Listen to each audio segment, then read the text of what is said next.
Hello friends, welcome back ಸನ್ನಿ YouTube channel. Friends, ಯಾರೆಲ್ಲ ಇವಾಗ paramedical first year second year ವಿದ್ಯಾರ್ಥಿಗಳು annual exam ರಿಸಲ್ಟ್ಗಾಗಿ wait ಮಾಡ್ತಾ ಇದ್ದೀರಾ ಅಂಥ ವಿದ್ಯಾರ್ಥಿಗಳು, ನೀವು ಪ್ಯಾರಾಮೆಡಿಕಲ್ ವೆಬ್ಸೈಟ್ಗೆ ಹೋಗಿ ಇವಾಗ ರಿಸಲ್ಟ್ ಲಿಂಕ್ ಏನಾದರೂ ಕ್ಲಿಕ್ ಮಾಡಿದರೆ ರಿಸಲ್ಟ್ ಲಿಂಕ್ ಓಪನ್ ಆಗ್ತಾ ಇಲ್ಲ. ಸರ್ವರ್ ಬ್ಯುಸಿ ಬರ್ತಾ ಇದೆ, ಸರ್ವರ್ ಎರರ್ ಬರ್ತಾ ಇದೆ.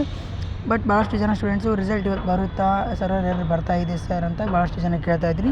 ಅದಕ್ಕೆ ನಾನು ಒಂದು ಸಾರಿ ಕನ್ಫರ್ಮೇಷನ್ಗೋಸ್ಕರ ಪ್ಯಾರಾಮೆಡಿಕಲ್ ಬೋರ್ಡ್ಗೆ ಕಾಲ್ ಮಾಡಿದಾಗ ಅವರು ಹೇಳಿರೋ ಮಾಹಿತಿ ಪ್ರಕಾರ ರಿಸಲ್ಟ್ನ ನಾವು ಡಾಟಾಬೇಸಲ್ಲಿ ಅಪ್ಡೇಟ್ ಮಾಡ್ತಾ ಇದ್ದೀವಿ. ರಿಸಲ್ಟು ಇವತ್ತು ಸಾಯಂಕಾಲ ಆದರೂ ಬರ್ಬೋದು, ಇಲ್ಲಾಂದರೆ ನಾಳೆ ಆದರೂ ನಿಮಗೆ ರಿಸಲ್ಟ್ ಬರ್ಬೋದು. ಬಟ್ ಇನ್ನು ವಿತಿನ್ 3 ಡೇಸ್ ಒಳಗಡೆ ನಾವು ನಿಮಗೆ ರಿಸಲ್ಟ್ನ ಕೊಡ್ತೀವಿ. ಅಲ್ಲಿ ತನಕ ಸ್ವಲ್ಪ ವೇಟ್ ಮಾಡ್ತಾಯಿರಿ, ವೆಬ್ಸೈಟ್ನ ನೋಡ್ಕೊತಾ ಇರಿ. ನಾವಿವಾಗ ರಿಸಲ್ಟ್ ಲಿಂಕ್ನ ಕ್ಲೋಸ್ ಮಾಡಿದ್ದೀವಿ, ಸ್ವಲ್ಪ ರಿಸಲ್ಟ್ನ ಅಪ್ಡೇಟ್ ಮಾಡ್ತಾಯಿದ್ದೀವಿ ಅಂತ ಪ್ಯಾರಾಮೆಡಿಕಲ್ ಬೋರ್ಡ್ ಕಡೆಯಿಂದ ಕಾಲ್ ಮಾಡಿದಾಗ ಅವ್ರು ಹೇಳಿರೋ ಮಾಹಿತಿ ಇದು. ಅದಕ್ಕೆ ಯಾರೆಲ್ಲ ಇವಾಗ ಪ್ಯಾರಾಮೆಡಿಕಲ್ ವಿದ್ಯಾರ್ಥಿಗಳು ರಿಸಲ್ಟ್ಗಾಗಿ ವೇಟ್ ಮಾಡ್ತಾಯಿದ್ದೀರಾ ಅಂಥ ವಿದ್ಯಾರ್ಥಿಗಳು ಸ್ವಲ್ಪ ಆ್ಯಕ್ಟಿವ್ ಆಗಿರಿ. ಯಾಕೆ ಅಂದರೆ ರಿಸಲ್ಟ್ ಲಿಂಕ್ನ ಸ್ವಲ್ಪ ಎರರ್ ಇಟ್ಟಿದ್ದಾರೆ, ರಿಸಲ್ಟ್ನ ಅಪ್ಡೇಟ್ ಮಾಡ್ತಾ ಇದ್ದಾರೆ. ರಿಸಲ್ಟ್ ನಿಮಗೆ ಯಾವಾಗಾದರೂ ಬರ್ಬೋದು.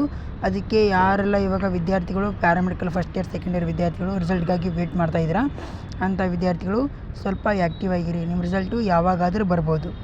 ಓಕೆ ಫ್ರೆಂಡ್ಸ್, ಈ ವಿಡಿಯೋ ನಿಮಗೆ ಯೂಸ್ಫುಲ್ ಆಗಿದೆ ಅಂದ್ಕೊಂಡಿದ್ದೀನಿ. ವಿಡಿಯೋ ಇಷ್ಟ ಆದರೆ ಒಂದು ಲೈಕ್ ಮಾಡಿ, ಶೇರ್ ಮಾಡಿ, ಸಬ್ಸ್ಕ್ರೈಬ್ ಮಾಡಿ.